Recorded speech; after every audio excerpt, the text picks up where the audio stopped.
ನನಗೊಂದು ಘಟನೆ ಕೃಷ್ಣೇಗೌಡರು ಸಂಕಟ ಆಗಿಬಿಡುತ್ತೆ ನೆನೆಸ್ಕೊಂಡ್ರೆ. ನಾನು ಅಮೇರಿಕಲ್ಲಿದ್ದಾಗ ಒಂದು ಪೇಪರಲ್ಲಿ ಆರ್ಟಿಕಲ್ ಬಂದಿತ್ತು, ಅದ್ರ ಬಗ್ಗೆ ಬರೆದಿದ್ದೆ ನಾನು. ಕಳವಳ ಆಗಿಬಿಡುತ್ತೆ ಮನಸ್ಸಿಗೆ. ಅದು ಆದ ಘಟನೆ ಅಂತ ಬರೆದಿದ್ರು.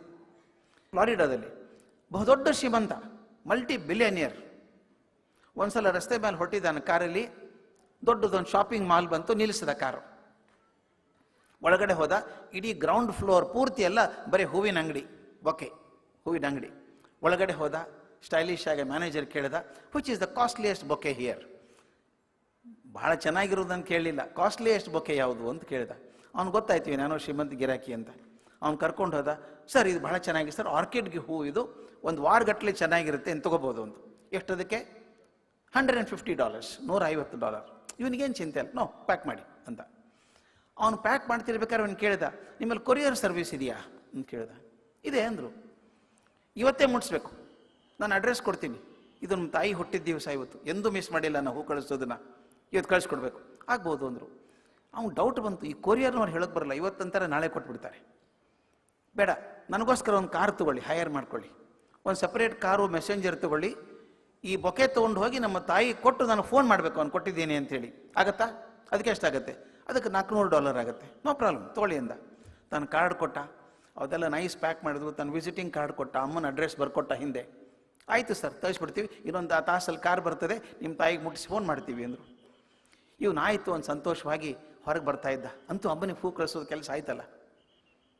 ಹೊರಗೆ ಬಂದು ಅಂಗಡಿಯಿಂದ ಇಳಿತಿರ್ಬೇಕಾದ್ರೆ ಕಟ್ಟೆ ಮೇಲೆ ಒಂದು ಮಗು ಕೂತಿತ್ತಂತೆ, 5-6 ವರ್ಷದ ಹುಡುಗಿ, ಅಳ್ತಾ ಇದ್ಲಂತಕ್ಕೆ.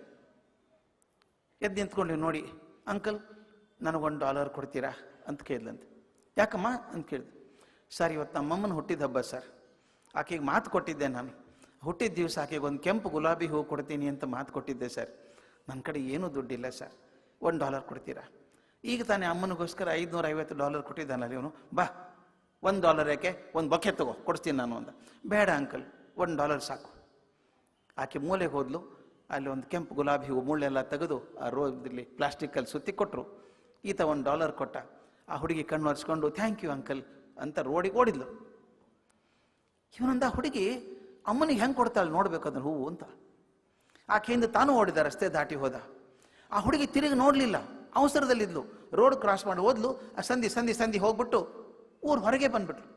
ಇವ್ರು ಹಿಂದೆ ನೋಡ್ತಾ ಇದ್ದಾನೆ ಏನಾಗುತ್ತೆ ಅಂತ. ಆಕೆ ಹೋದದ್ದು ಒಂದು ಸ್ಮಶಾನಕ್ಕೆ ಹೋದ್ಲು. ಆಗ ತಾನೇ ಮುಚ್ಚಿದಂಥ ಒಂದು ಸಮಾಧಿ. ಆ ಸಮಾಧಿ ಮುಂದೆ ಮಗು ಮೊಳಕಾಲು ಊರಿ ಕೂತ್ಕೊಂಡು ಬಿಕ್ಕಿ ಅಳೋಕೆ ಶುರು ಮಾಡ್ತಾರೆ. ಅಮ್ಮ, ನಾನು ನಿನಗೆ ಮಾತು ಕೊಟ್ಟಿದ್ದೆ, ನೀನು ಹುಟ್ಟಿದ ದಿವಸ ಒಂದು ಕೆಂಪು ಗುಲಾಬಿ ಹೂ ಕೊಡ್ತೀನಿ ಅಂತ.